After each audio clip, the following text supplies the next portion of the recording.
Study IQ IAS, आपका selection हमारा mission. तो रिसेंटली इंडिया और चाइना का किस प्रकार का ट्रेड रिलेशन है न्यूज में आ रहा है, बिकॉज काफी हद तक बहुत सारी बातें यहां पर चल रही हैं। इंडिया चाइना रशिया का अलायंस एंड उसी ट्रेड रिलेशनशिप में रिसेंट जो फैक्ट्स हैं वो ये कहते हैं कि 2025 के लिए इंडिया ट्रेड डेफिसिट में है यहां पर चाइना के साथ ऑफ क्लोज टू $100 बिलियन। और ये नंबर बढ़ता ही जा रहा है, विद ईयर ऑन ईयर ये नंबर बढ़ता ही जा रहा है। और अगर हम मन में सोचें कि यार इसका कारण क्या है, तो पहला थॉट जो हमारे जहन में आता है वो यही है, यार चाइना तो मास प्रोड्यूसर है, वो तो बढ़ चढ़ के प्रोड्यूस करता है, तो इंडिया को जरूरत है, इंडिया यहां पर इंपोर्ट करता है। अच्छा भैया, इंडिया क्यों नहीं एक्सपोर्ट कर पाता? क्योंकि चाइना खुद प्रोड्यूस कर रहा है ना। मन में यही थॉट आता है।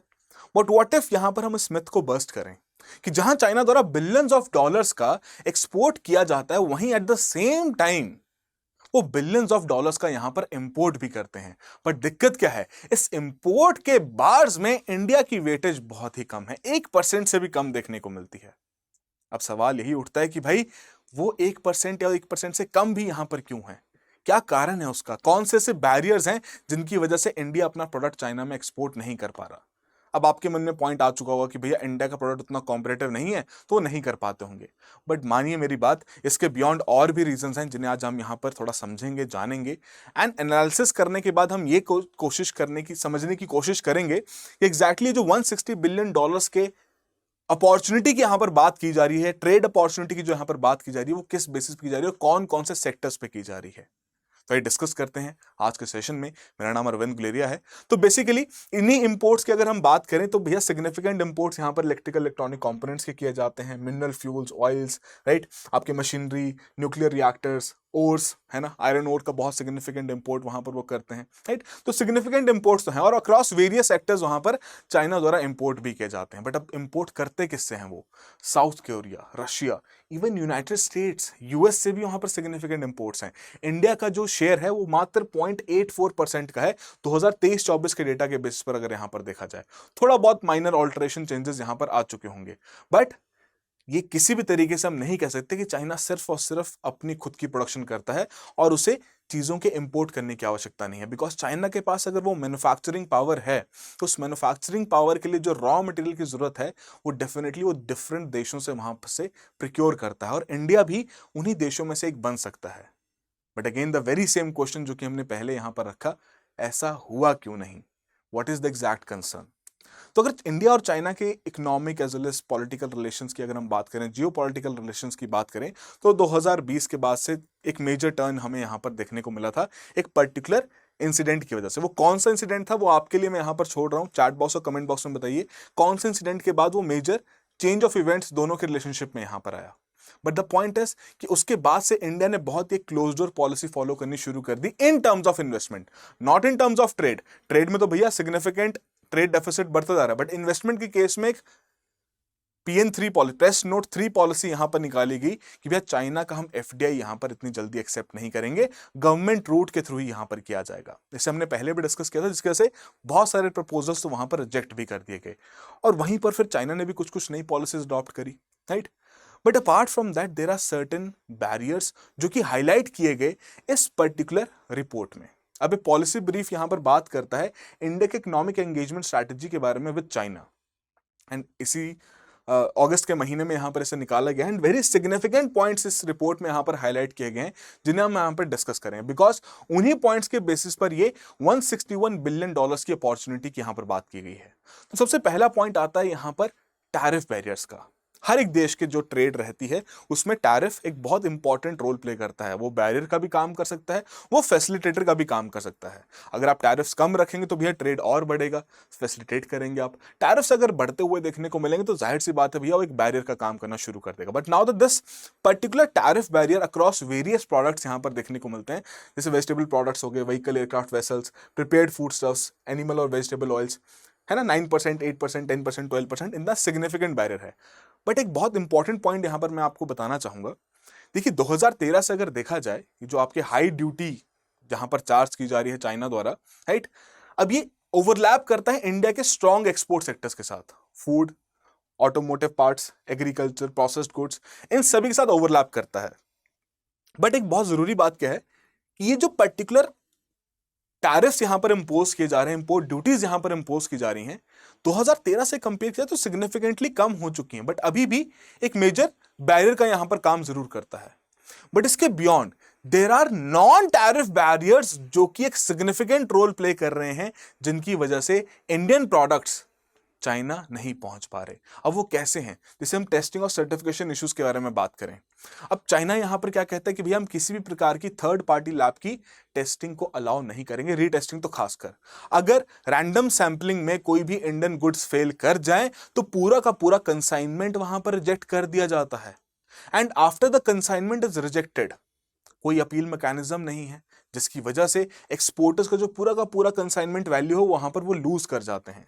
एंड खासकर when it comes to these kind of products, है ना, वेजिटेबल प्रोडक्ट्स हो गए, प्रिपेयर्ड फूड स्टफ्स हो गए, एनिमल और वेजिटेबल ऑयल्स हो गए, अगर इनको प्रॉपर स्टोरेज ना मिले तो जाहिर सी बात है भैया ये तो खराब हो जाएंगे, जिसकी वजह से वो पूरी एक्सपोर्ट की जो वैल्यू है वहां पर डिमिनिश हो जाती है, खत्म हो जाती है। अपार्ट फ्रॉम दैट, अगर हम फार्मास्यूटिकल इंडस्ट्री के बारे में बात करें, बिकॉज इंडिया को भैया फार्मेसी ऑफ द वर्ल्ड कहा जाता है, और वही कंसर्न यहां पर रेस किया जाता है, पॉइंट बार बार रेस किया जाता है कि भैया अगर चाइना में भी उस प्रकार के फार्मास्यूटिकल प्रोडक्ट्स की रिक्वायरमेंट्स हैं, then why not India is able to export those products to that nation.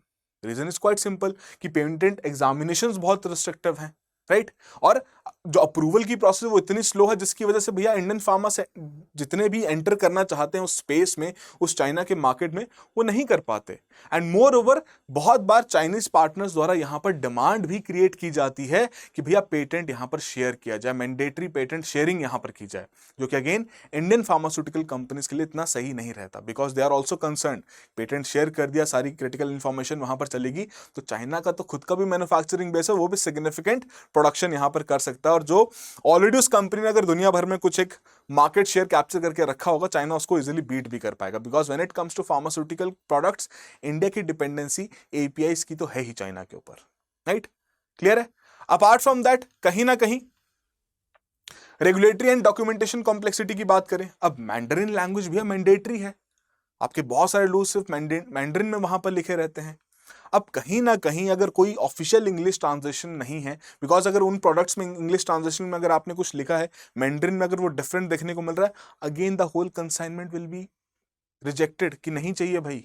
And exporters इतनी हाई ट्रांजेक्शन कॉस्ट यहां पर बियर नहीं करना चाहते कि भैया ट्रांसलेशन करवाएं, फिर वहां के लीगल एंटिटी से एडवाइस ली जाए, राइट, जो भी वहां पर डिफरेंट रेगुलेटरी स्टैंडर्ड्स हैं उनको अपडेट रखा जाए, उसके बेसिस पर अपना प्रोडक्ट यहां पर रखा जाए।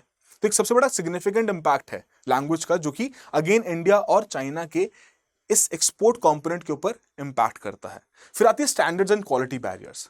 अब देखिए, जैसे इंडिया के प्रोडक्ट्स यूरोपियन यूनियन में एक मेजर कंसर्न फेस करते हैं कि भैया हाई स्टैंडर्ड सेट कर रखे हैं, जिसकी वजह से बहुत सारे एग्रीकल्चरल प्रोडक्ट्स को हम वहां पर रिजेक्ट होते हुए देखते हैं।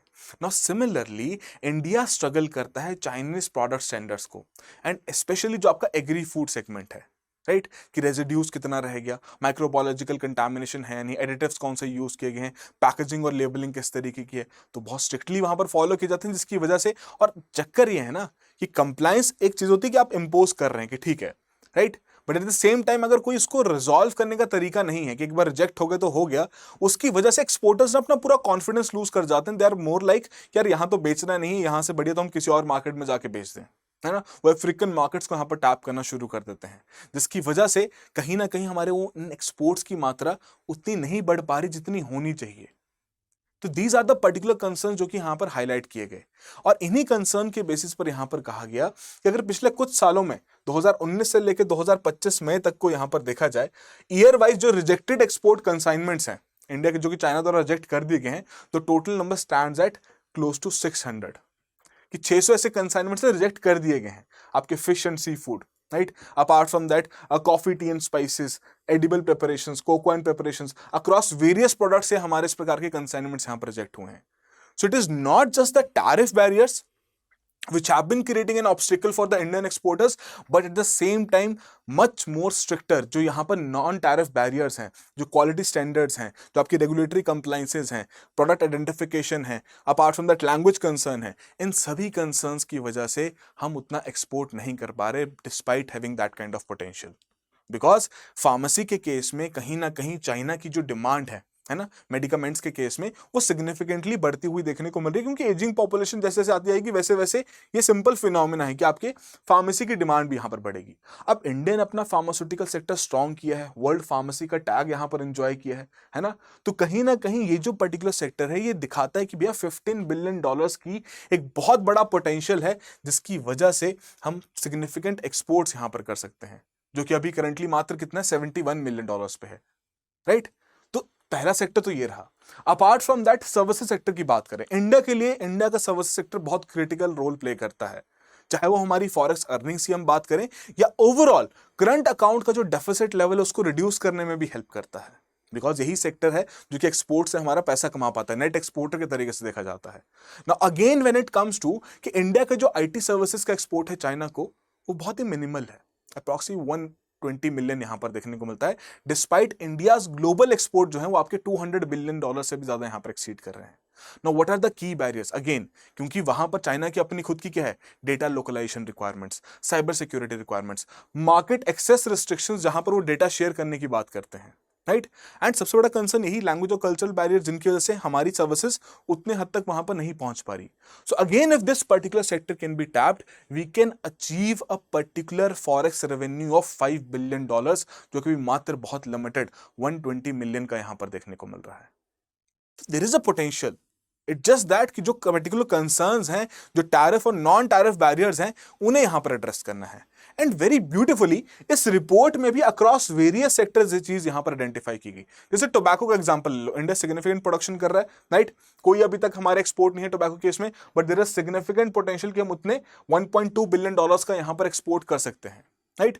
Apart from at medium oils and preparation यहां पर हो गया आपके, light oil and preparation, telephone sets, aeroplane और other aircrafts, turbojets, shrimps, India leading producer यहां पर माना जाता है ना, हमारा जो एक्सपोर्ट कंपोनेंट उसमें श्रिम्प्स का बहुत सिग्निफिकेंट रोल यहां पर रहता है, डायमंड्स, राइट।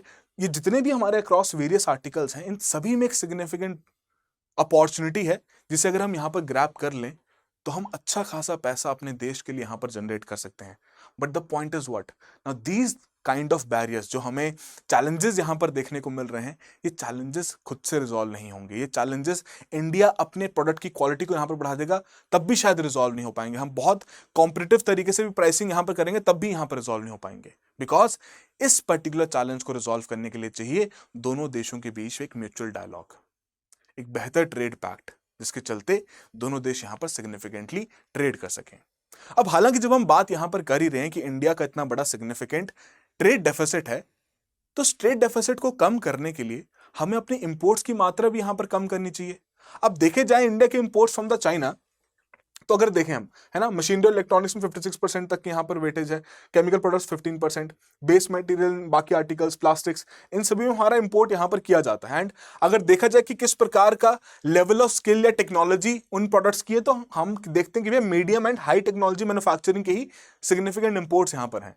बट अगेन इस पर्टिकुलर रिपोर्ट ने बहुत इंपॉर्टेंट पॉइंट यहां पर हाईलाइट किया है कि there are certain uncompetitive imports also. इसका क्या मतलब है कि इंडिया के पास और भी ऐसे इंपोर्ट चैनल्स यहां पर अवेलेबल हैं जहां से कुछ कुछ प्रोडक्ट्स का इंपोर्ट किया जा सकता है, बट चाइना से किया जा रहा है because there are certain favourable factors, and बाकी जगहों से करेंगे तो कम दाम यहां पर पड़ जाएगा। तो ऐसे 23 of the India top 50 imports वो कॉस्टलियर हैं देन द ऑल्टरनेटिव्स। जो हम चाइना से इंपोर्ट कर रहे हैं, it is costlier then the alternatives, और जिसकी वर्थ क्लोज टू $30 बिलियन की यहां पर देखने को मिलती है। एग्जांपल यहां पर पेनिसिलिन आपका चीपर है हांगकांग और यूएई से, राइट, वहां से आप ले सकते हैं। स्मार्टफोन्स के केस में भैया वियतनाम से आपको और सस्ते यहां पर पड़ेंगे जो उनके कंपोनेंट्स हैं, यट इंडिया कंटिन्यू करता है कि चाइना से इंपोर्ट किया जाए। Reason is quite simple, customisation easily हो जाती है, टेक्निकल सपोर्ट मिल जाता है, आफ्टर सेल सर्विस वहां पर मिल जाती है, बंडल डील्स मतलब कॉम्प्रिहेंसिव एंड कस्टमाइज्ड डील्स यहां पर इंपोर्टर्स को मिल जाती हैं, एंड मोर ओवर जो हाई यूनिट कॉस्ट है चाइना उसको ऑफसेट कर देता है अपने फाइनेंशियल टूल्स के साथ। कैसे कि डेफर्ड पेमेंट कर देना, कोई बात नहीं, साइनोश्योर करके उनकी जो एजेंसी इंस्टीट्यूशन है वो आपको क्रेडिट इंश्योरेंस वहां पर प्रोवाइड कर देता है, टेक्निकल सपोर्ट वहां पर मिल जाता है, राइट। अब ऐसा नहीं कि चाइना बहुत चीपली प्रोडक्ट बना रहा है, इट इज दैट कि चाइना के द्वारा प्रोडक्ट बनाने के अलावा जो बाकी फाइनेंशियल सर्विसेज हैं, डेफर्ड पेमेंट्स की, टेक्निकल सपोर्ट की, क्रेडिट इंश्योरेंस की, वो सर्विसेज यहां पर उन इंपोर्ट्स को ल्यूक्रेटिव बना देती हैं। सो डेफिनेटली यहाँ पर इंडिया को अपने एक्सपोर्ट के ऊपर तो काम करना ही करना है, एट द सेम टाइम अपने इंपोर्ट्स के लिए जो बाकी ऑल्टरनेटिव्स अवेलेबल हैं उन्हें भी यहाँ पर एक्सप्लॉइट किया जा सकता है, जो कि इजीली इस रिपोर्ट ने बहुत अच्छे तरीके से यहाँ पर दिखाया है। एग्जैक्टली क्या क्या वे पॉइंट्स हैं, क्या वे फॉरवर्ड है जिसके चलते हम ये अचीव कर सकते हैं, आइए उसे डिस्कस करते हैं। बिफोर दैट बहुत सिंपल सा सवाल आप सभी के लिए कि भैया कौन सा कंट्री, कौन सा रीजन है जहां इंडिया के लिए लार्जेस्ट डेस्टिनेशन है इंडिया के आईटी सर्विस एक्सपोर्ट्स के लिए। तो 4 ऑप्शंस आपके लिए यहां पर अवेलेबल हैं। जो भी आपका करेक्ट आंसर है चैट बॉक्स और कमेंट बॉक्स में जरूर मेंशन कीजिएगा। And moreover we have been trying to build this particular community जहां पर हम इकोनॉमी सब्जेक्ट जो कि बहुत सारे एस्पिरेंट्स को बहुत टेक्निकल लगता है, दिक्कत फेस करते हैं, तो उसको रिजॉल्व करने के लिए हमें कम्युनिटी यहाँ पर डेवलप कर रहे हैं। अगर आपके कोई कंसर्न्स हैं, डाउट्स हैं with respect to preparation economy subject से related, again this is my contact number, आप मुझे डायरेक्टली व्हाट्सएप भी कर सकते हैं। Apart from that study IQ किस तरीके से आपकी हेल्प कर रहा है, राइट? तो हमारे पास हमने एक P2I इनिशिएटिव यहाँ पर रखा है।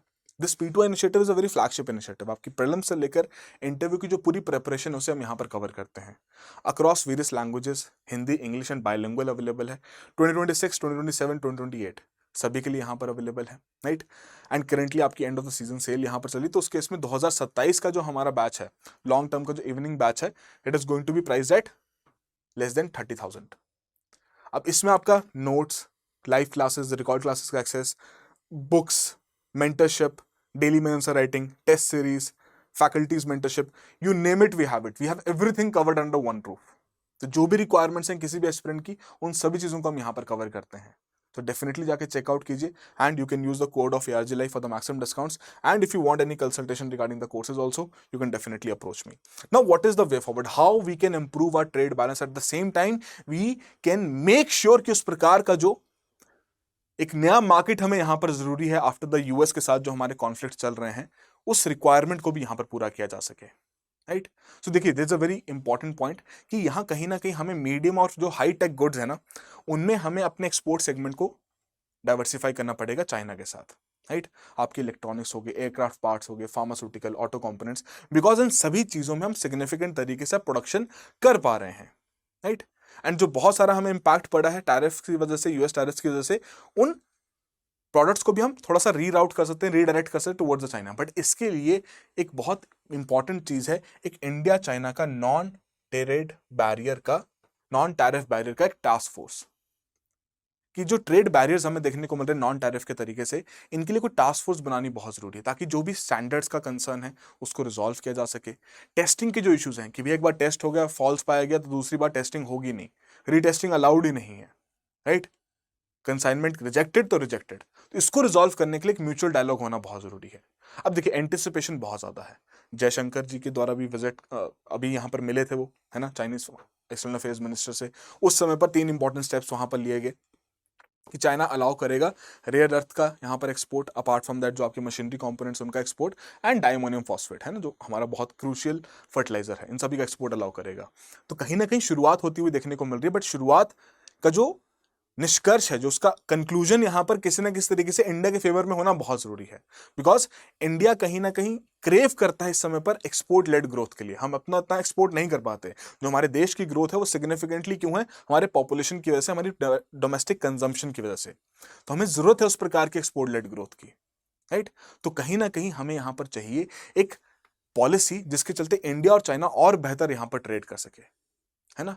चाइना को पुश किया सके कि भैया जो आपकी थर्ड पार्टी टेस्टिंग है उसको भी यहाँ पर अडॉप्ट किया जाए, इंग्लिश ट्रांसलेशन को यहाँ पर अडॉप्ट किया जा सके, डोमेस्टिक प्रोडक्ट के स्टैंडर्ड्स को यहाँ पर अपग्रेड किया जाए, ताकि भी ऐसे रिजेक्शंस ही हमें यहाँ पर कम से कम देखने को मिले। क्वालिटी कंसर्न्स तो डेफिनेटली हम यहाँ पर एड्रेस करें। एंड जो चाइना का कंसर्न है कि भैया इंडिया ने अपने दरवाजे बंद कर दिए हैं हमारे इन्वेस्टमेंट्स के लिए, उन पर्टिकुलर कंसर्न्स को भी यहाँ पर रखा जाए, उन चीज़ों के ऊपर भी स्टेप लिया जाए। जो हमारी नोट 3 पॉलिसी अगर उसको इतना क्रिटिसाइज कर रहा है चाइना, तो व्हाई नॉट रिविजिट इट? अगर उससे हमारा भी फायदा हो सकता है then why not? Because currently हमें कैपिटल चाहिए, हमें उस प्रकार का इन्वेस्टमेंट पुश चाहिए ताकि हम वैसी अगेन मैन्युफैक्चरिंग सेटअप अपनी यहां पर क्रिएट कर सकें। So why not allow that kind of investment only on दो सेक्टर्स जिनके लिए हम बहुत क्रिटिकली डिपेंडेंट है चाइना के ऊपर, ताकि वही चीजें इंडिया में अगर मैन्युफैक्चर होनी शुरू होती हैं तो ये जो इंपोर्ट का कंसर्न है हम इसे यहां पर रिजॉल्व कर पाएंगे, ये ट्रेड डेफिसिट का कंसर्न हम यहां पर रिजॉल्व कर पाएंगे। दिस इज समथिंग जिसको फोकस पे रखना चाहिए। अपार्ट फ्रॉम दैट, जो बाकी सप्लायर्स हैं, वियतनाम, कोरिया, यूएई, इन सभी से भी हमें डाइवर्सिफाई करना चाहिए अपना इंपोर्ट। ठीक है, चाइना उस प्रकार का आपको फाइनेंशियल टूल्स प्रोवाइड कर रहा है, बट भैया इंडिया का फाइनेंशियल सिस्टम, इंडिया के फाइनेंशियल इंस्टीट्यूशंस भी उस प्रकार का एक कंपोनेंट यहां पर प्रोवाइड कर सकते हैं, ताकि इस प्रकार की जो एडिशनल कॉस्ट हमें यहां पर पे करनी पड़ रही है चाइनीज इंपोर्ट्स की, उन्हें हम यहां पर कम कर सकें। But beyond that there is a very important initiative that should be run, वो है बायलैटरल मैकेनिज्म दोनों देशों के बीच में। क्योंकि कहीं ना कहीं हमें जरूरत है भैया उनके रेयर अर्थ्स की भी, है ना, हमें उनके डिफेंस की, डिफेंस इक्विपमेंट्स की अगर हम यहाँ पर बात करें, है ना, रिन्यूएबल्स की बात करें, ईवीज की बात करें, तो उन सभी चीज़ों की जरूरत है। तो क्यों ना यहाँ पर चाइना को अगर हमारी मार्केट में कैप्चर करना है, वो अपने मार्केट में, हमारे मार्केट में अपना प्रोडक्ट बेचना चाहते हैं, इन्वेस्टमेंट लाना चाहते हैं, तो उसको फेस्ड मैनर में अलाउ किया जाए। And eight the same time India भी अपने बेनिफिट्स को मद्देनजर रखते हुए जो $160 बिलियन की अपॉर्चुनिटी की यहाँ पर बात की जा रही है, उसे भी यहाँ पर टैप करे। Because in the longer run हमें चाहिए कि हम एक्सपोर्ट के थ्रू भी यहाँ पर पैसा कमा सकें, एक्सपोर्ट के थ्रू भी हमारी ग्रोथ हो सके, एंड ग्लोबल सप्लाई चेन में एक अहम डोमिनेंट पोजीशन हम यहाँ पर क्रिएट कर सकें। सो दिस इज समथिंग जिसके लिए डेफिनेटली इसकी टाइमिंग भी जो आपकी रिसर्च पेपर की है ना, पब्लिकेशन की जो है, बहुत अच्छी है, क्योंकि इस समय पर अभी प्राइम मिनिस्टर साहब भी विजिट करने वाले हैं। तो डेफिनेटली कहीं ना कहीं इन्हीं पॉलिसीज के अराउंड, इन्हीं पर्टिकुलर पॉइंट्स के अराउंड वो डायलॉग वहां पर हो सकता है। तो आई होप एक बेटर टर्नआउट हमें यहाँ पर देखने को मिले। चलिए, so all the very best, मिलते हैं किसी और सेशन में, bye bye. Study IQ IAS, आपका सिलेक्शन हमारा मिशन।